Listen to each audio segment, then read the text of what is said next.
Hello, friends, and welcome back once again to Goonies World, where I, as always, am Ryan, or Meanie, or whatever, or Meanie, also known as Ryan. And joining me, I don't know why I fuck this up every time. Every time. This time I'm leaving it in. Yeah. Just leave it in, yeah. Leave it in, it's fine. And joining me, as always, are Goonie, also known as Colin. Hey there. And Sean, also known as Johnny Pharaoh. Hello, thank you. And I believe we're going back to the Ice Age tonight, aren't we, fellas? Once more into the cold breach. Yeah, Cold once breach. more into the breach. And yes, this will be our third installment of GURPS Ice Age. And we might as well get right back to it. I won't do much recapping. Folks can just listen to the last two episodes. But you guys had just met the Flatface people. They saved you from Sabretooths, who had treed you some forested hills. And you met these Flatface people who were very, very talkative and kept grimacing at you because you're not used to smiles and things like that. So it seemed to you they were grimacing at you. And they were very annoying. They made a lot of sounds, but they were friendly to you. They touched you and made fun of you and laughed at you a lot, touched your eyebrow ridges and your receding foreheads and chins and pointed at you. They're all a little bit taller than you, but you met one of them who could actually speak your language. His name was Habana Shad. He didn't speak your language fluently, obviously, but you gathered that he had broken his leg once, and he wintered with some of the real people, as you call yourselves. And he told you that you were coming with them, that their shaman, you gather their shaman, they call him the Plungar, that they had sent him to find real people. That's why they were here. Why they need real people like you don't know. But they took you with them. They were friendly. In fact, I think they showed you how to use their spear thrower. At least they showed Ghaagalk how to use their spear thrower, which they have and you don't. And their spears are better than yours too. And a lot of them, in fact, are decorated, which you guys wouldn't think to do with your spears. But it's nighttime when they rescued you from the Sabretooths, and they just take off running with you guys across the plains. They run down out of the hills in the night. You remember a lot of them were carrying torches, and so from a distance it might even look like a little fire snake running through the plains. But they know all animals fear fire, and they're moving at night and they're carrying them. It's a rather exhilarating experience, rushing through the tall grasses out of the hill country onto more plains and running through the night. Don't run all the way through the night, but it's a good few hours. You, as the men you are, you have a very high endurance, and you can run for hours, and apparently so can these flat-faced people. They're all covered in red and black paint. Some of the patterns are stripes, some of them are circular, but their whole bodies are covered with this stuff. Their faces and every inch of them that you can see. And their hair is all also matted with mud and pulled down into like a dreadlock style almost. But they seem nice enough, and they've been nice to you, especially Habanashad, who's the only one you can communicate with. And you go charging across the country through the night for a few hours, and you've had a long day too. And as hardy as you are, please make health rolls to avoid any fatigue as you run with them through the night by torchlight. I didn't make mine. I actually was a bit hurt from last time, and they're going to need to fix me up if they can. Well, they'll do their best. And how about Ghaagalk? Does he hold up over the run? Ghaagalk does. He succeeds with a 7. Oh, that's nice. He succeeds handily. Anyway, after running for a while, you come to an area where you can see there's a big bonfire in the distance and people around it. It's not a permanent home. You don't get that feeling because it is out on the plains, but it's a spot where there's a few trees and a little watering hole. And there's the signs of they've been rendering mammoths. They've been on some kind of mammoth hunt. They're done with it, but you can see skins are stretching to dry and meat's hanging in the smoke in the last stages of drying it. And they all seem ready to move on because a lot of things are packed up already. Like they're ready to move. And the only thing that they're waiting for was you, because once again, just like when you met these first real people, when you rush into this camp, there's a whole flood of the rest of them come running up to you.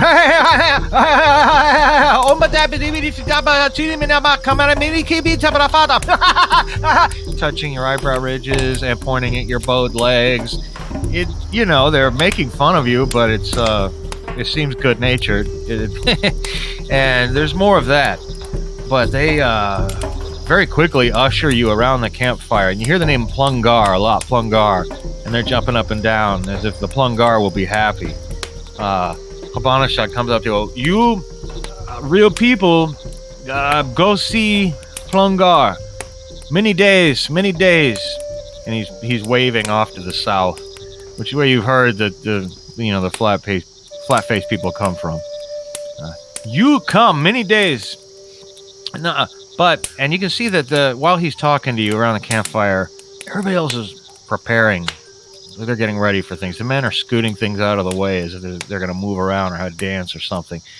And the women are crouched over a pot, and they keep looking over you guys and laughing and putting things into the pot. It's boiling. And their pot, you guys use a lot of skin pots. You put a little bit of water in it so they don't catch fire, and they don't last forever, but that's how you boil water. These guys it looks like they've got pots made out of the earth itself, but they're very, very hard. They figured out pottery, you guys haven't yet.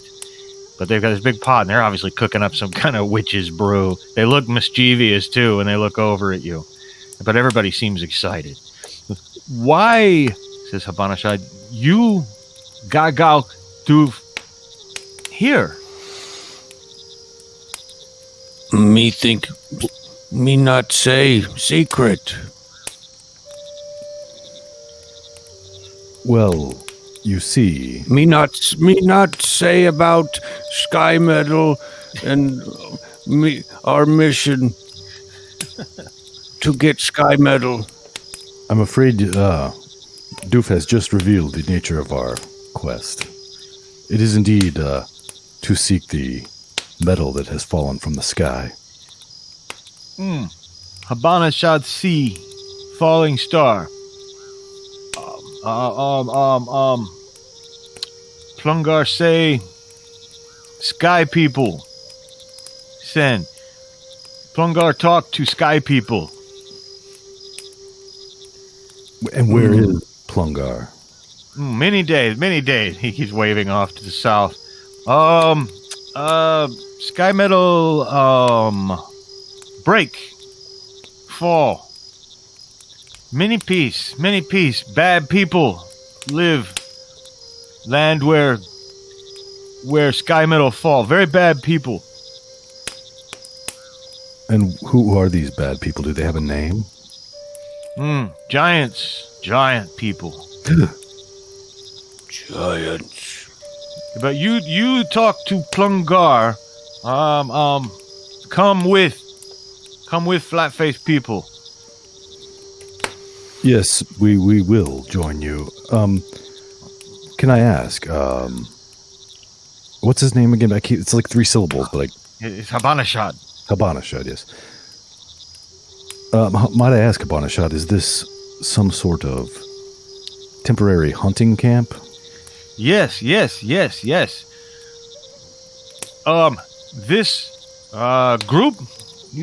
This group, Habanashad, and he points to several others.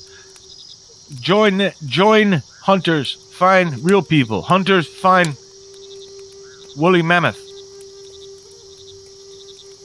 So, Plungar sent you to find real people and a mammoth? No, hunter, find mammoth. Hunter of real people travel with hunter for big group. I Safe. see. Yes, that would be safe. Side. We were like on a side mission, he says. I'm sorry, guys. I'm gonna drop this. I've been able to speak your language the whole time. I was just. No. Yeah, you get the sense he was on a sky quest. They were traveling with the hunting party for safety in numbers because they were north anywhere. Maybe even that they joined up with them, but they came to find you. The Plungar wanted to find real people, and the sky metal seems to be, as he seems to be saying, it's scattered across the country where there's some bad people, giant people, according to him.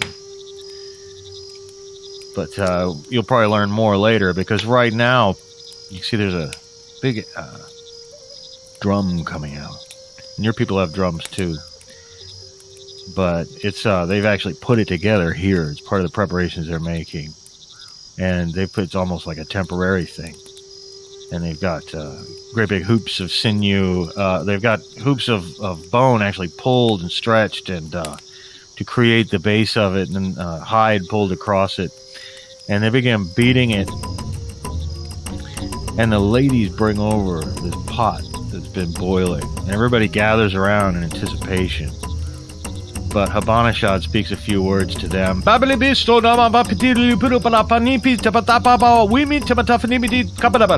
And they all laugh, clapping their hands and jumping up and down.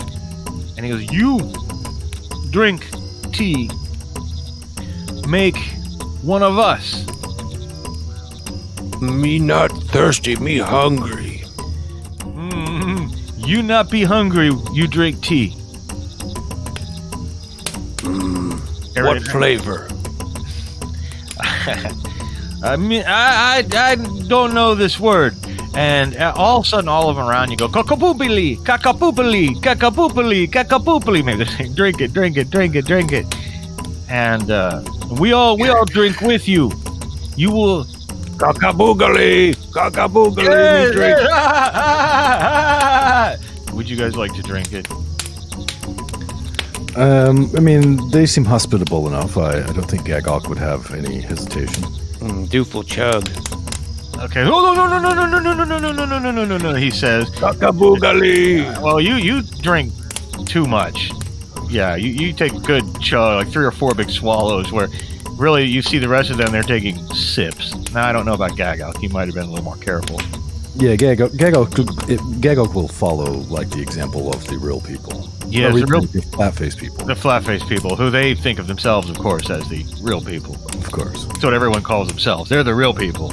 And but the flat-faced people do begin to sip. They're all dipping a ladle down into it. Again, it's like a clay ladle, hardened fired clay. And everyone partakes. No, wait. First soul speak to you, says Habanashad.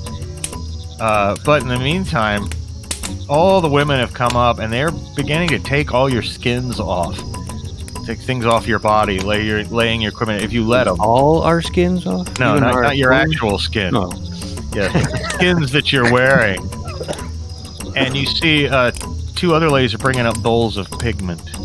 You get the feeling they're going to paint you to look like them.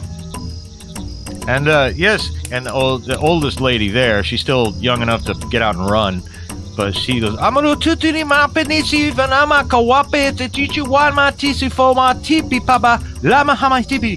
and goes on for a while, as if this is semi-ceremonial. And Habanashad just keeps nodding reassuringly at you. And they paint your whole bodies like them. But just as you get into the end of it, you start feeling very relaxed. And there's a lot of smiles going around the camp as these people look at each other. And then you feel a little bit numb.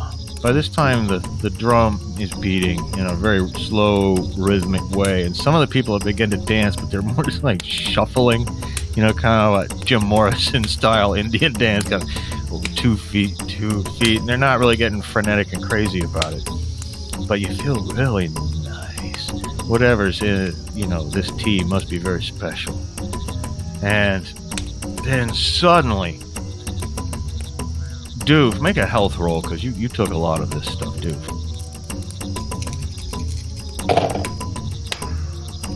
No.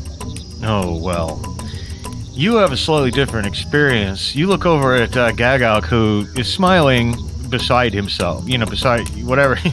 You can't not smile right now. You've got a permagrin plastered to your face, and your heart's beginning to beat a little faster, but you also feel very relaxed. But you, Doof, you just see like boom, boom, flashes of light before your eyes, and you have this rushing feeling as if you're rushing backwards. You can't even stand up. You fall backwards. And they all, they come, and one of the ladies puts your head in her lap, and one of them another person mimics you gulping it, and they're all laughing and shaking their heads, and you keep feeling like you're spinning backwards over and over. You don't really get nauseated or anything, but meanwhile, some people take your hand, Ghaagalk, and lead you out to dance with them, if you wish to. Are any of them ladies? Well, there's quite a few ladies here, but keep in mind they look rather ugly to you with their weird-looking faces and foreheads that just go straight up and the weird knobby chins. Yeah, but I mean, you know, we seem to be have been administered some kind of drug. His tea goggles on. Right. Yeah, that's true. That's true. And of course, everybody looks the same when they're painted all striped red and black.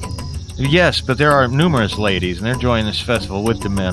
Though you notice that the women were the only ones who seemed to know how to make this stuff.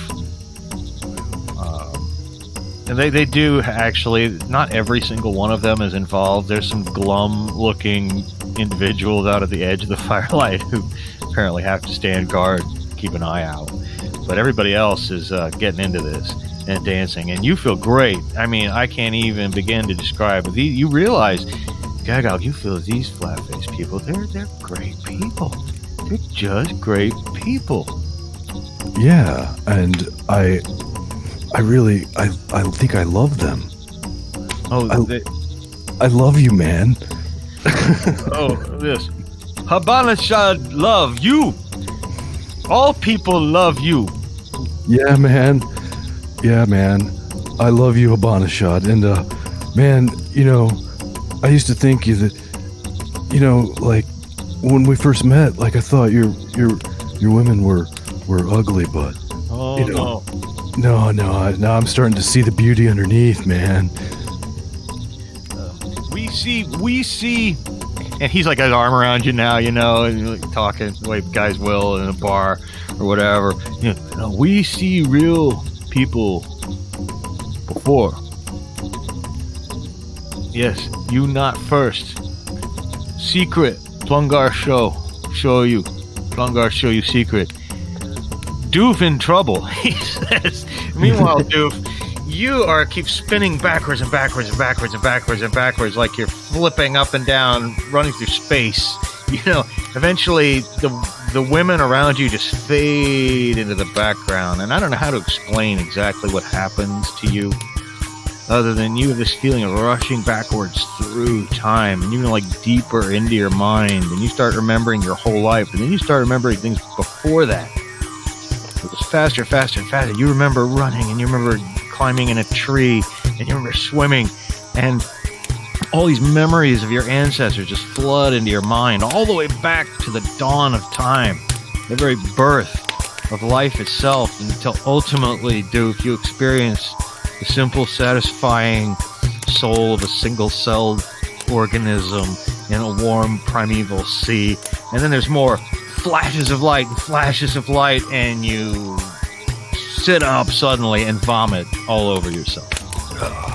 And you see people laughing around you. Now, it's been 2 hours, by the way, Ghaagalk, and in the meantime, all of the people they're now sitting down, kind of rolling around. Some of them are like laying their heads on each other's laps and things like that. Some of them are coupling in the darkness. I'll assume you've already done that if you had any opportunity at all, which you. I assume you're talking to Ghaagalk. Yeah, and you know what, Ghaagalk? I think this is GURPS. Reaction rolls are a thing in GURPS. I mean, you are a different. You know, let's see if you can successfully. So, go ahead and roll 3d6, but please, give yourself a +4 due to the euphoric nature of the drug. The higher you roll here, the better they'll react. Ooh. Well, that's an 8. It's not great. Well, +4, so 12. That is enough. That is enough, given the euphoric nature of your experience. But now things have calmed down, and you all end up having the same experience, similar to what Doof experienced, but much more slowly and not in such a visceral fashion. And when Doof pops up and vomits, everybody laughs at first. But Doof, you feel like you've been struck by lightning. You feel different. You all these this wisdom of everything that's ever gone into you. You feel almost like a changed man. Me Doof, me Doof, we Doof, we all Doof. I am the Doof. I am Doof, says Vanishad. And a bunch of people are... I see things now. I have seen the past, and I see the future, and I see the heavens. All is seen now. I see. Oh, sorry. I didn't mean to interrupt, man. I love you. I love you too, brother. Now you one of us. You see first soul.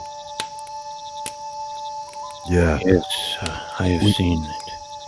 But I see your lunch, and I think you should clean up, Doof. Yes, I will clean myself up. Now that I see things, I see there's so many different rocks to eat as well. Well, and you can't, you don't ever get to sleep that night, Doof. Not because of this tea, but because of the, these insights you're having all of a sudden. Your mind is just expanded. You just seem to have come out of this trip with somewhat more wisdom. But the next morning, when both of you wake up, both of you make health rolls. Doof with a -4. No, I'm never going to make that. Ooh, and I fail as well. Okay. No. I believe there is some sort of light hangover advantage in one of the GURPS books, but neither of you have it. Well, you're fatigued. You have a point of fatigue. It's probably not going to affect you much, but it's hard to make it through the next day. And it's hard to make it through the next few days, because unless you leave them, they take you with them and run every day for most of the day. Now, at night, over the next few nights, Doof, your minor injuries are patched up by this, what they think of as an old woman. Again, she's probably 27 or something. Mm-hmm. But, so you're at full health by the time you finally reach the home of the flat-faced people. But as I say, you travel many days, more than you can count on your fingers and your toes. And during that time, I don't know how much. I mean, I'm assuming it's going to be like mostly running sort of during the day and then camping. That's right. And they certainly don't do that ritual every night.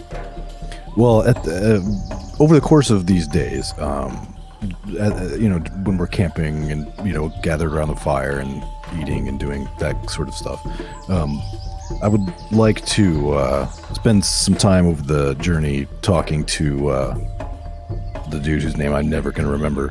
Habanashad, and trying to get him to sort of teach me their language a little bit.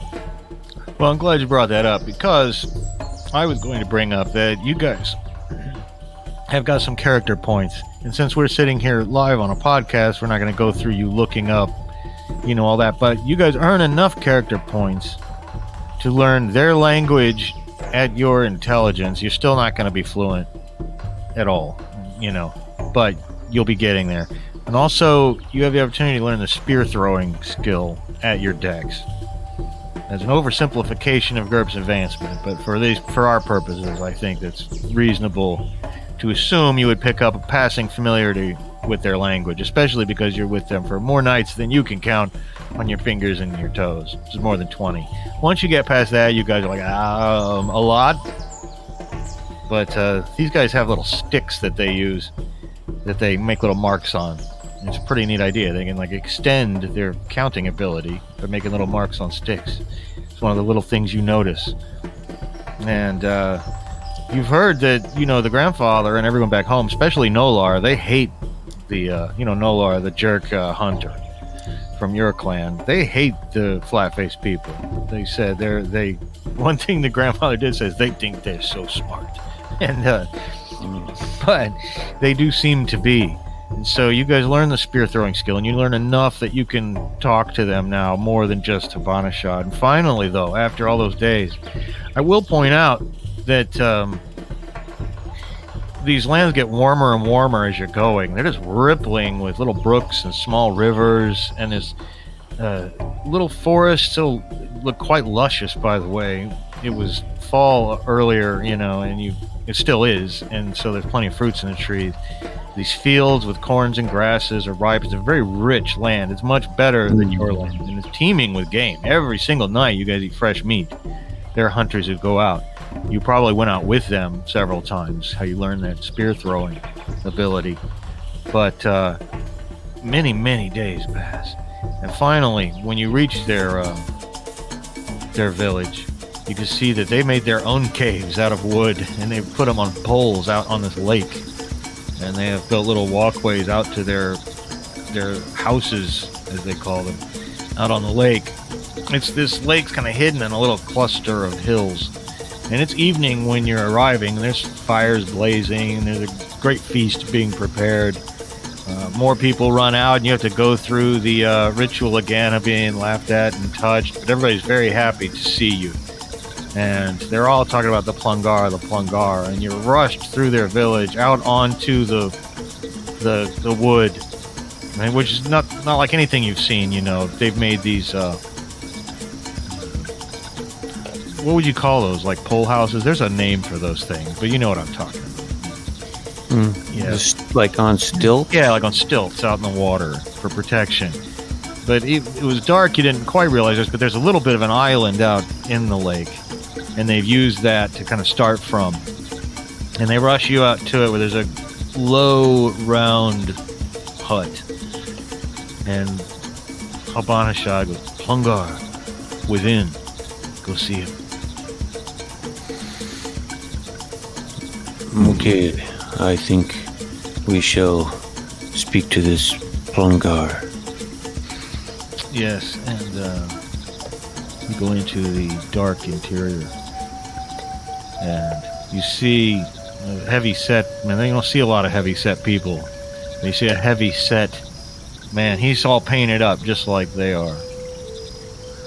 Greetings, real people, he says. I am the Plungar. The sky people told me to find you.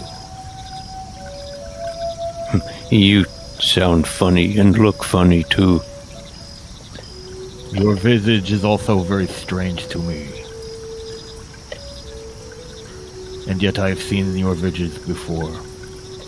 I was traveling, looking for big medicine in the North Country not long ago. And I found something that belongs to the real people. And the sky people have told me I must give it back. And he reaches behind him. And he holds out this bundle. And you realize as the bundle squirms that it's a little baby. And which one of you wants to reach for the baby as the Plungar hands it to you? I suppose Ghaagalk will. Yeah, probably. And the baby kind of whines a little bit, doesn't really cry as he hands the baby to you. And you look down at the baby and you can remove the skins he's swaddled in, and you can see it's a baby like you. It's a baby of the real people. The sky people have told me this baby must grow up with his own kind. That's a Daikini baby. You must save this baby from Queen Pavmorda. Anyway, but yes, like Willow, you now have a baby. But Plungar, where did you find this child? In the north, not many days. Perhaps this child is not of your clan, but is of someone's clan. I do not know these things. I could, of course, take you to the place, but it would be a wasted trip. I have already collected the big medicine that is in the Pine Country. So you don't think, and there are other clans of real people, out there in the world that live in the north, but he seems to have just found one of them. Does the baby, how old approximately? Baby's like 10 months old, not quite a year. So it could get up and squirm around quite a bit if you let it. Old enough to have hair, does it? Yes. What color is it? Well, it's not red. Okay, good.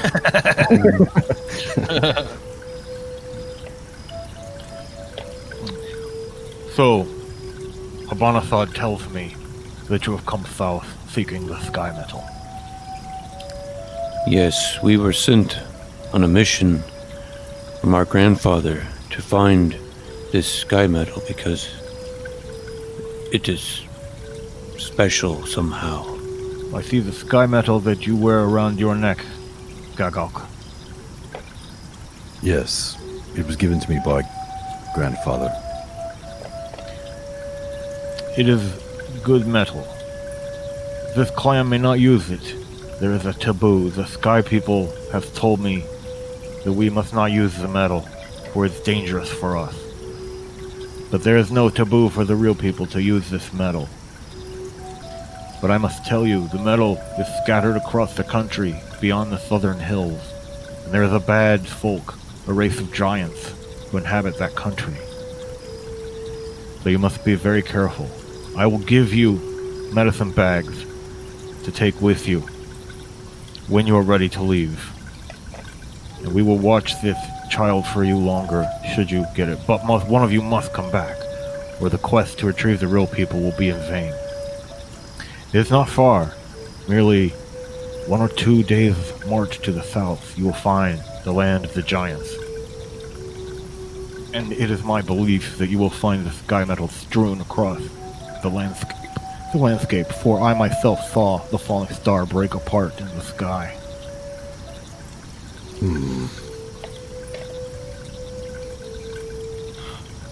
Very well then, so you will keep the child while we quest for the sky metal then? Yes, I do not want the child to get smashed by the giants. And you must escape with your lives first and foremost, for no sky metal is as precious as this, he says, gesturing to the baby. Me have to stop talking like this. Me, no more words now. I was going to say, looking at that child, I am getting hungry. That is why I took the baby.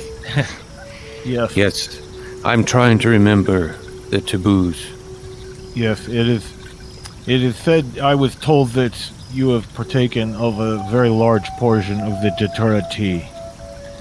This sometimes creates an effect whereby a man's personality will change and he will gain great wisdom. It could also, of course, kill a man. Well, they could have led with that. So, I will watch this little one. And this little one has no name, and it's very dangerous for the child to be without a name. But only a Plungar of the real people can name it. And you guys do. You have naming ceremonies. The grandfather always names you guys. And usually it happens when the baby's about 2 weeks old, where they're sure it's going to live for a while, and then something that you see or whatever is how you get your name. Doof probably means something in your language, so does Ghaagalk. But well, I think I know what doof means. Probably the same. Well, is there anything more you'd like to discuss with the Plungar? no, but it did sound like it was getting on towards a dinner time. So I think we should probably plan to head south in the morning. Yes, I agree. That's the best plan. Get yourself fortified, and he gives you medicine bags. You look inside, and there's dried herbs wrapped in packets. If you must make this into a tea, and it will heal you of injury. Do we know how to make tea? I'm sure we You simply can at least do that. you will boil water, and then you will put these herbs in the water. And after they have steeped, you will drink it. But wait until the water is no longer boiling before you drink it, says the Plungar. Might we borrow some of these fancy hard earth pots? You shall be given one as a gift from my hearth. Thank you. Hands it to you. It's in like a little net bag almost, made from sinew, to where you can sling it over your shoulder, and it's in a little netted bag for easy carrying. Because they could be awkward to carry. Perhaps someday you can teach us how to create these fancy pots. It is a secret that was taught by the sky people to my people. But perhaps, I speak to the sky people regularly, says the Plungar. Well, excuse me while I kiss this sky people. They know a great many secrets. So I'll assume you guys, you eat well that night. You temporarily say goodbye to your friends the next morning and head off into the south. None of them want to go with you, as friendly as they are to you. And again, they talk about this taboo they have. The sky people told the Plungar they're not to use the sky metal. It's not good for the flat-faced people. And who knows what kind of obscure reasons they could have for that. But that's just more for you. And traveling out of the hill country into the south, by now it feels hot to you. You come from a northern climate. You're usually even further north than it used to be colder. You remember, the grandfather talked about the winters getting shorter. That's one of the reasons why these flat-faced people are coming up here. But now it's actually hot, and you perspire a bit when you walk. But you travel for all day long. And again, the land is sloping downwards. And then in the distance, you see more water than you've ever seen. And you realize that there's a sea in the distance. It's many, many, long way away still. But you've never seen it before. It's breathtaking. It's huge, even from this distance. That is a lot of water. Yeah, you probably think of it as like a gigantic lake. But you also remember hearing about a hot lake.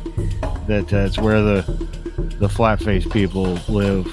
And you can see, even in the distance, like some smoldering fires. At first you think they're campfires. They're giving off a little smoke. But then you wonder if it's not, even after all this time, the residue of the falling star. You're forced to make camp one night, but you travel all the next day. Luckily, that first night, passes without incident. At the end of the second day, though, there's a forest, and you come out of it. There's a valley below you. And there are a big, big chunk of what must be sky metal. And you can see it clearly because there's this huge scar across the valley, like it's just torn up the earth. And it's lying at the end of it. But you can see, even from this distance, they're still pretty far away. There are men around this chunk of sky metal. It's big. It's about the size of like a Volkswagen, okay? And it's just in the earth, but it's smoldering. And you can see there's other ones too, probably, because you saw multiple, smoke signals. But these men are standing right around it. You can't really see what they're doing or how big they are, but there's definitely people there. And there's some tall grasses. You could try to sneak closer, get a better look. Maybe you could, obviously you can't take this whole thing, but maybe you can get part of it. Yes, let us creep forward and see what we can see. Okay, well, are either of you stealthy? No. No. Okay. Probably the opposite. Not being particularly stealthy, you must make a stealth roll at its default, which is your dexterity -5. Although I will say it's one of the things I like about GURPS is the opportunity to do these skilled things anyway. I got on mine. Oh, that's great. And Ghaagalk will roll the 13, which is over 9, which is what he needed. Oh, well. You guys get within about 30 yards. And you can see these guys. Now, they're big. They're big. They're at least a head taller than the flat-faced people that you've known. But their faces look like flat-faced people. They're also painted up, but they're painted white. They're all white. And they have little black top knots on the top of their head, but they're painted like with white mud. It's all cracked, too. The mud's like dried and cracked and gives them a fearsome appearance. And they have sticks in their noses. And you can quite clearly see that they're chipping off pieces. Like they're flint knapping almost the sky metal. They're harvesting it. And there are 3 of them. One of them is much bigger than the other 2. He's carrying this large club that looks like it's actually got bits of sky metal embedded in it. It's a huge club. The other 2 are just armed with spears. They're not talking much. They don't seem cheerful and happy like the flat-faced people you were just with. But the tall grasses rustle and Ghaagalk accidentally makes some noise. And all of them turn around and they look over in your direction. They can't see anything. You're still in the tall grass. But now they're alert. Of course, there's lots of little animals out there. No reasons for them to be overly suspicious. But one of them... I'm going to make the sound of a screech owl. Oh, okay, great. I was going to suggest that, so that's perfect. Well, you do. And they all look at each other because it's not something they hear often in the daytime. But I think it's probably enough to convince them maybe it's not a person. Yeah, that was my intent, Yeah. but I didn't think about the time of the day. Yeah, well, in these panicky situations, it's hard to tell what to do. But the smartest one of them, I'm going to give an IQ roll. And the smartest one has an IQ of 9. So maybe you'll get lucky. Okay. Yeah, that not only is that a failure, that's a 17, which is a critical failure. And so they go, one of them shrugs and the other 2 shrug, and they go back to what they're doing. I'm going to make the sound of a screech owl snoring. Just woke up for a minute, now it's going back to sleep. Yeah, because they always just lay around in tall grass. That's where screech owls. It's their natural habitat. Anyway, though, you fooled them for now, and you can see them again. They're about 30 yards away, which is, in combat terms, that would translate to about 5 turns of moving towards them. But I'll let you make a plan here because... And you can see they've already got chips of it. They've got baskets full of the stuff. I mean, even one basket of it would be far more than the grandfather ever expected you to come back with. Well, Doof, perhaps we should wait here for them to finish and leave. We could, I have, things to trade. Do you think these are friendly people that would trade metal for skins? I don't know, but they outnumber us and are larger. So if they are not friendly, it would be a mistake to let them know we're even here, I think. Perhaps someone could distract them and another one could steal a basket of metal. Okay, that is a good plan. I will attempt to distract them. I wanted to distract. Oh, okay. Well, then you're welcome to distract them. I just was going to come up with a silly distraction plan, but you're welcome to come up with a silly distraction plan instead. Yeah, you're probably not used to this newer, wiser Doof anyway, and your gut reaction is still to not let him do important things. But Well, he might regret that, though. Because he's wiser. He's not necessarily smarter. So his idea was to make the sound of another animal, one which he doesn't actually know. So, like, I will make the sound of... Wait. Yes. Wait. Whatever you do, whatever distraction you are going to do, can you sneak around to the other side? If there is tall grass on the other side, actually, I didn't even know if that was the case, but... There is. In fact, now that you're looking around in more detail, and I should have pointed this out earlier, and I thought about saying when you said let's wait for them to leave, there's signs that they've been here a while. You know, they've got a campfire, smoldering, there's bedrolls, things like that. Empty bed, like they might be here for a while. They're going to get as much of this thing as they can. Waiting them out might not be realistic, so I like your current plan. But yeah, there's tall grass all around. Yes, I think you should go to the other side, opposite where we are now, so as not to reveal both of our locations at once. In case they attempt to attack you, I can perhaps surprise them from over here. Okay, whatever you say. I will do that. Okay, well, a little closer now. You have to be nice and stealthy.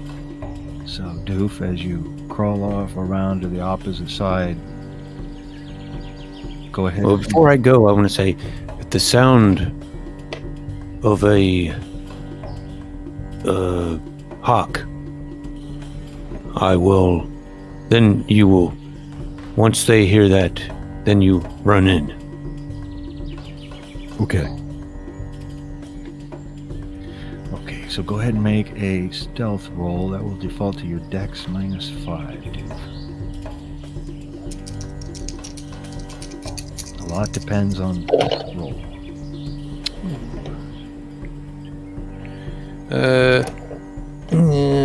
No. It's a no. Well, you get about halfway around, and you're and one of them is rushing up towards you. They've noticed, and He's gonna make the sound of a hawk. Ribbit. and basically he saw you. He just saw you through the tall grass. He saw you. You made a noise, and he saw you. It's not that great big dude. The only one that you might even call a giant, actually, with the huge club. He doesn't run up, but one of the guys with the spear comes rushing up towards you. And I'm afraid we just probably need to lapse into combat at this point. Although they still do not know about Ghaagalk. I'll point that out. Now, this guy, I do not believe he's faster than you. His move is actually 5. I think he's a little slower. So you can do something. You can act first once you see him start in your direction, Doof. I will probably run further away from Ghaagalk. Okay. That's good. You move. You lure him out. You run about 6 yards further, in the direction. He follows along.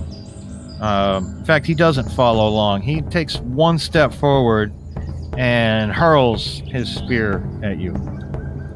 And he's gonna make his spear throwing roll. He gets a 14 though, and that's not gonna do it for him. The spear flies past you. And if you want to do anything, Ghaagalk, let me know.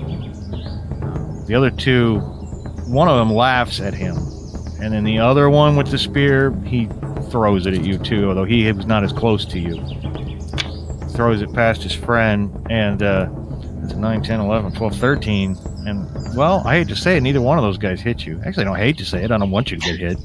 They're not particularly skilled. And now I think we'll just He's continuing to run and making animal noises. okay. They look back and forth at each other a little bit perplexed, but if we're at the top of a round here, Ghaagalk, you have an option to do something here if you would like. What are the two guys who are not chasing Doof doing? They're still standing there, but they wouldn't have had a chance to go anywhere yet. You could take the wait maneuver. Well, I'm just gonna. I am going to wait. I'm going to keep an eye on them and see if, like, they maybe drop a basket and run to pursue Doof or whatever they're going to do. Because if I have an opportunity, basically what it comes down to is if Ghaagalk has an opportunity to possibly, like, sneak in or rush in and snag a basket and run out. It's what he's going to do. Well, that sounds like the best plan. I will say that slowly creeping forward might be a good idea because you're still 30 yards away. If you were just going to move normally in GURPS terms, it'd take you 5 turns to get there.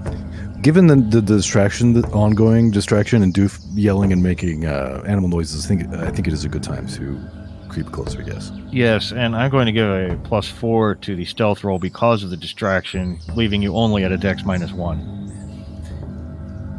Which makes it 13, and I rolled a 12. That's great. That's great. That's great. And so you're only what, like 24 yards away now. And you got 4 more turns of moving slowly towards them. Of course, these GURPS turns are just 1 second, you know. You can act next, Doof. Are you still running? Bah, bah. That was a chipmunk. Yeah, he's still running. Okay. The one who had been chasing you moves 6 yards back to where their bedding and things are and picks up another spear. The other one is already there, and he picks up a spear. That's all he could do. And the big guy just continues to look around suspiciously everywhere else. He doesn't see you, Ghaagalk, but you can tell that the big guy might be smart enough to realize, wait a minute, is there anyone else around? And you, from your hiding place, you can see him glaring around. And what are you doing now, Doof? He's running, but he might try to lead, maybe change direction, not go back where I came from, but go off to the side now. Tear off at a right angle. Okay. Yeah. Well, on their turns, which are right after you, they're both standing still, and they both hurl their spears. Oh, crap. This one's going to hit you unless you can dodge it. And that was just the first one. I might as well roll for the second one, too. As crappy as they both rolled before, now this guy, that's not a critical, but they're both going to hit you. You can dodge one of them. Okay. Oh, yeah, I did dodge. Oh, nice. Hopefully not into the second one. Well, you did dodge one, and that's great. The other one does hit you and does 3 points of damage, 1d -1, but that is impaling damage. So how much of that do you soak? Just 1? I have a 2. Oh, yeah, that's right, because you have the toughness advantage. So only 1 point gets through, but then that's doubled for 2 points. Yep. All right. And of course, your next attack, or any IQ or dex roll or any skills based on those, not just an attack, will be at a -2 for the next round only. And that's what they do. The giant is still looking, but he has nothing to look at. So I'm not going to let him. He's not going to make a roll and see you or anything, but he's on the lookout. And what do you want to continue to sneak forward? Yep. Okay. And now I feel like I should still give a little bit of a bonus because those guys are making noise. But instead of the dex -1 that it was last time, let's make it a dex -2. You should get closer. All right, I'll need a 12, and I rolled a 10. Oh, that's great. So you're even closer now. You're closer. And you're only about 18 yards or so from him. He's not even always looking exactly in your direction.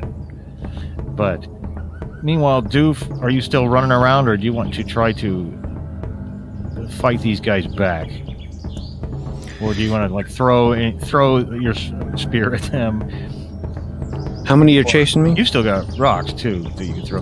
There were just 2, and they're not even chasing you. You haven't got you were about 12 yards away from them at this point. Well, yeah, and they've just hurled spears at you, but they look like they've got a whole pile of spears over by their bedding. That's why they were standing there, just so they could pick up more spears. Yeah, I will stop for a minute to use the newly acquired spear chucking ability. Okay, so what you can do on this turn is ready it.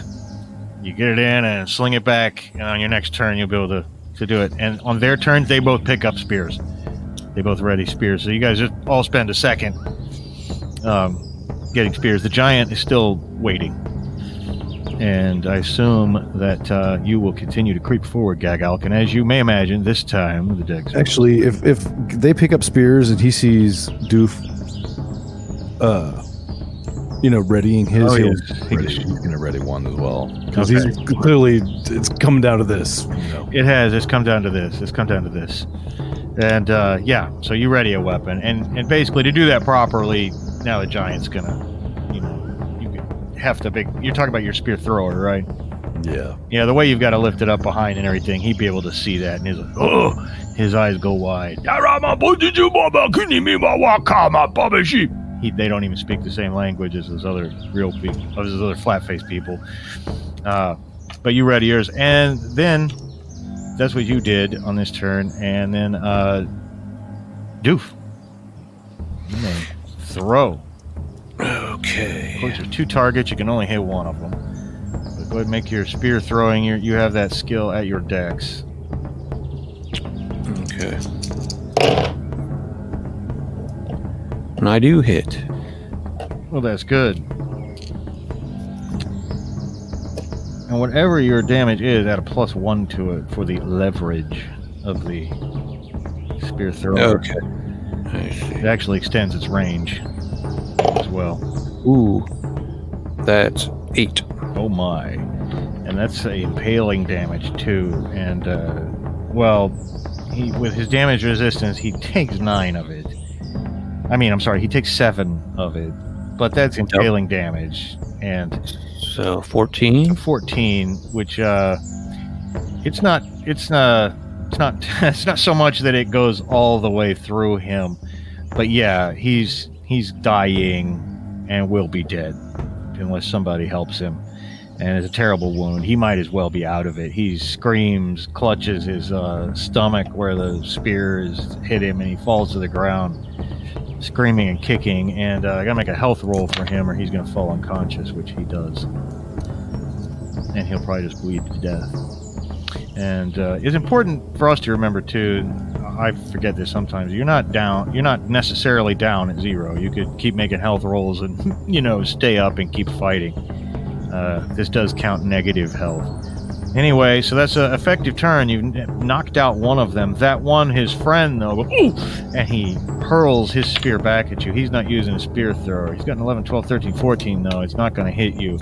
And meanwhile, the giant begins moving in your direction. He moves 6 yards in your direction, Ghaagalk. So you guys are now 12 yards away from each other when his turn ends. And then it's top of the round with your turn, Ghaagalk. Well, I'm gonna.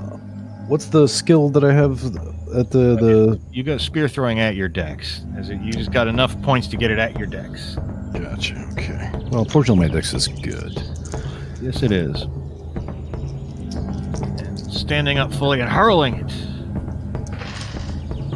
You can go from kneeling to standing and attacking.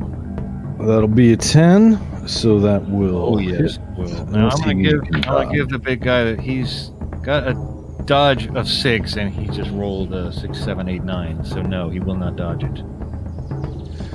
Righto. And is the damage the same? Just +1? Yeah. Okay. +1 for the leverage. That's gonna be 5. Okay. 4. Sorry, 4. 4. Okay, well, he also has the same advantage that Doof does of toughness. So he soaks 2 of it, but 2 get through. That's doubled, so he takes 4. The giant does. Ooh, he says, and he rips the thing out of him and throws it on the ground. Well, no, he doesn't do that, but he's hurt. Not terribly hurt, but he's hurt. And Doof, what are you doing? I will throw another spear back at the guy that's still up. Okay. Now, let me ask you this. Do you have another spear? Oh, no, I guess not. I will throw rock, so you can ready a rock. Okay, so you ready a rock. You reach in your patch and ready a rock. Okay. Yeah, that's the advantage these guys have over you, is they're standing there with, about half a dozen spears. Well, the one guy is. And you ready a rock, he readies a spear. And the giant moves 6 more yards, so he's now 6 yards away from Ghaagalk, and it's Ghaagalk's turn. Oh boy, let's see. He does not really want to get. I don't really see an option. You do feel that you're faster than him. Well, I'm going to. How far away is he? He's only 6 yards away now. All right. Well, But if you were to jut off at a right angle or something and, try to get around him, it's not impossible. yeah, I'm gonna. I mean, he's only got this big giant club, right? Yeah, you get the feeling you do not want to get hit with it, though. It looks like it probably does in excess of 2 dice crushing damage. But he hasn't been throwing spears or anything. No, he didn't have any, yeah. He's not close to one now. I'm just gonna run off to my right, away from him, and forwards vaguely in the direction of where Doof is and this other guy. Yeah, you can veer off to the right. Now, you can move. I've been saying he's moving 6 rounds. His move's actually 5. He's slower than you. And so if it came to a flat-out chase, and as long as you guys were both not tired or fatigued, you would definitely get around him. So you run off to the right, and in about 2 turns, you could now be over to where they've got the sky metal in their baskets. And he's frustrated as you rush around him when he's hoping to charge in and smash you with his club. And Doof, you gonna hurl that rock? Yes. All right. And I do hit. He cannot dodge that rock. I mean, he tried. Okay. I think I forgot to let the giant dodge last time, but that's okay. He can take it. No, I didn't. He failed to dodge. Okay. That would be 7. Okay. And you've hit him for 7, and that's crushing damage. He's going to take 6 of that. That's more than half his health. And he falls down. He's not knocked out or anything, but when you take more than half your health, and it can knock you down. And he falls to the ground, so he's prone right now, that other spearman. And then we move on to the giant, who turns and moves 5 yards toward you, but now he's about a yard away from you, but he's still behind. It's a desperate chase at this point, but you feel like you've got the edge on him, Ghaagalk, and it's your turn. I assume you just keep moving, running towards them. Yeah. And are any of these baskets of sky metal sitting on the ground? Could I grab one on my way by? Once you get there, yeah. Okay, yeah. Then I'm going to continue moving. Yeah, you guys might be able to just run away from this fight with the sky metal, One of them's already dead, so we'll see how badly they want to stop you from taking one basket. But I think that's the best plan. And yeah, so I assume you run again. You're about 6 yards away from the basket of sky metal at the end of your move, the closest one. All right. And the other guy, he's still. You've outdistanced it for now, but he'll keep getting close. He'll come after you again on his next turn. But it's now Doof's turn. You want to ready another rock? No, you don't really need to. In fact, you could run up to him. The guy's laying on the ground. I will run up to him. Okay, you're standing over him at the end of your turn. Okay. And then, I assume you move and you got. And Ghaagalk, if you keep moving towards the sky metal, you got it. Well, you've reached it at the end of your turn.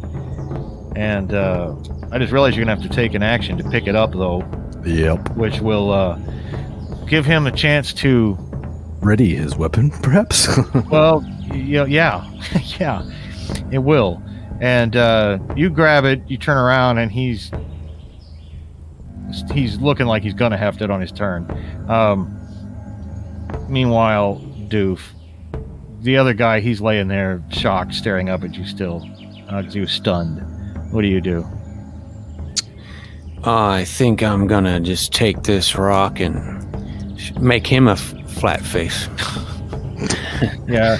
Well, he is already a flat face, but he's now going to have a really flat face, or maybe even a concave flat faced. Well, yeah, these are like the same breed as the flat faced people. They're just big. They're a different tribe, and yeah, he's at a +4 to hit.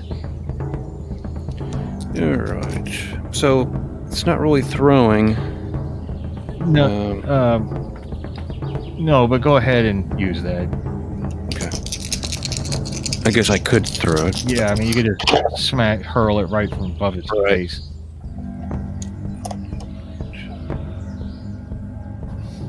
That'll hit. Okay, yeah, you hit him, and go ahead and roll your damage. He can't dodge because he's laying there stunned.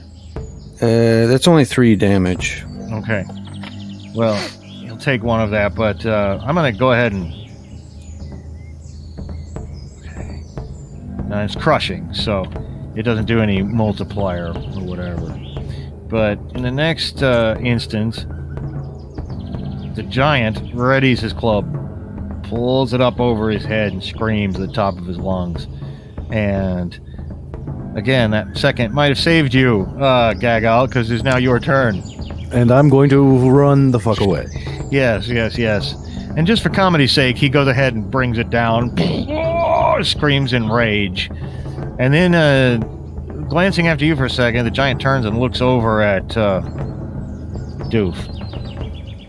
Uh-oh. And Doof, the other guy, he's not trying to fight you back anymore. This guy's on the ground in front of you. He's holding his face and crying and rolling around. And what do you do? And of course you can see Ghaagalk running off with the basket of sky metal. Are these baskets... So one person can carry one basket then? Yeah. Okay. Because I will probably try to go for another basket. Okay, well, on my way out. It's very brave of you because it will require closing in to where the giant is. And so you go ahead and move towards the campfire. And now you're stopped. The giant's standing right there. It's too bad I comically made his thing go down. Otherwise, he would still be standing there with it readied. You know what I mean? That's what I get for narration. But you've got to... When you get there... Well, it's his turn again, so he'll ready his weapon again. And now it's your turn again, and you can pick up the basket in that second. And then I'm assuming Ghaagalk's still running, by the way. Yes. And then he will get that one swipe at you, Doof, as the huge club, which is again embedded with bits of sky metal in it, comes swinging down. He's got an 11, 12. His skill is 12. Shit. You need to dodge this, by the way. Doof, you want to dodge this. You don't really have a weapon that could parry it. Not that you're holding. Parry it with your head. Yeah.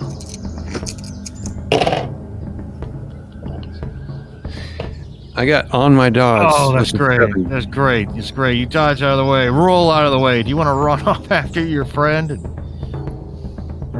Yes. Okay. Now you've both got a basket of little chunks and shards of sky metal, which again really doesn't look like metal. It looks like black rock, you know.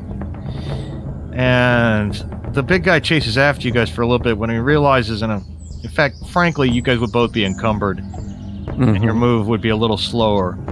I mean, we're carrying baskets of meteoric iron. That's right. So it's not necessarily a foregone conclusion that you could outrun him, but after he runs a few steps, when you look back over his shoulder, he turns around, he looks at his two friends, he looks at all the sky metal he still has, which is still tons of it, and literally tons. Yeah, he screams at you one last defiant scream, and then his shoulders slump in defeat, and he turns back to administer aid to his friends. And we won't go on with a huge amount of actual play here. You get back to the lake village of the flat-faced people, and you have one final night and feast and goodbyes with them. They don't want to see or touch. They won't even look at the sky metal though. Whatever taboo they've got against it, they don't even want to look at it. You cover the baskets with leather, to be polite. And you're given many gifts of skins, fine skins, and pigments that you can continue to paint yourself with. And of course, they put the baby in a little papoose and put it on Ghaagalk's back. The little baby boy, real people, and with many declarations of undying friendship, you are sent back off to your people, and you travel for many days. And there are incidents, but we don't get into every little incident. You don't seek out trouble because you've got this little baby with you.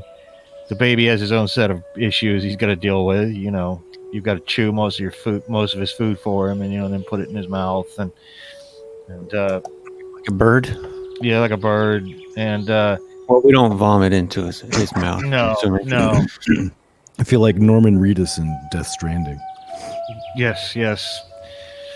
But you do. You make it back across, back into the Northlands, back into the Pine Country, and soon, you're back in your home country, and you can hear the sound of the waterfall of your home hearth, your home cave, and the lookouts, of course, spot you earlier, and they're yelling, "Ghaagalk and Doof! Ghaagalk and Doof, return! Ghaagalk and Doof have returned!" And you can hear the shouting and echoing out, and by the time you get to your home, and you guys don't have these like houses or whatever, everybody sleeps in the cave, but you remember you got the big bonfire out in front of the cave, and there's the overhang and a waterfall, and it is good to be home. And all the people are shocked. They can't believe that you're carrying as much sky metal as you're carrying, but everybody immediately is oohing and eyeing over the baby. The grandfather comes out to you, and he looks at the baby. Says, "This is a great portent. This is a message from the Sky Father and the Earth Mother. Doof, Ghaagalk, I am Doof. You are Doof. I was wrong about you. I thought that you were worthless members of the clan. I see now you are the clan's greatest heroes." And Nolar scowls in anger as Nolar's wife rushes over and throws her arms around Ghaagalk. And it is now time for the baby's naming ceremony, says the grandfather. "What shall we name the baby?" Is it a boy or a girl? It's a boy, baby. And you will have seen signs on your journey. What shall his name be? You who have brought such wealth to the clan. You who will be honored warriors in this clan forevermore. Now, I don't want you, Sean, to tell us the name of the guys whose name we can never remember, because I thought that would be a good name. You could do it, but yeah, you should name it what you remember. Maybe it was. Yeah. Baba Ganoush. It was like I thought it's it was like Hypergabadops. Hyperabad. Hyperdabbers flap. Flabberdabish dib dog ding dong. Well, we could just name it Plungar. Hey, there you go. There you go. Yeah. If it was a girl, I was gonna suggest Sky. No, yeah, that would be cute. No, that's boys. Then the grandpa says, "Then the child shall be called Plungar. And Nolar, you must move out of your hearth in the back of the cave and give up your spot to Ghaagalk and Doof. And now we must find Doof a mate." And many hands go up. Many hands go up of many young women, and that's just where we'll stop our adventures in the Ice Age with this happy ending. I'm kind of half inspired to write like a little jingle about Ghaagalk and Doof. Ghaagalk and Doof. Like as if it was like a Saturday morning cartoon. Totally. It would. Yeah. Yeah. What like Hanna-Barbera, like a that type of cartoon. Yeah, totally. Ghaagalk and Doof. One is a dummy and the other is aloof. That's cute. And then don't forget the baby. You know, the baby character, Yeah, all Bam Bam type. it'd be like a bridge descends to a minor, you know, and the young child something. Yeah, Little baby Plungar. little baby Plungar goes into a man. I don't know. Don't you cry when you're hungry. Oh God. Okay. I think that's about enough for an episode. Okay, so do we want to say what we're doing next time, or are we going to leave it for a surprise? Every time we say it, we Do something. Change our minds, yeah, so we won't say it. So we'll just keep that to ourselves and let you be surprised. Yeah, we'll see you in a couple weeks, folks. Thanks for listening.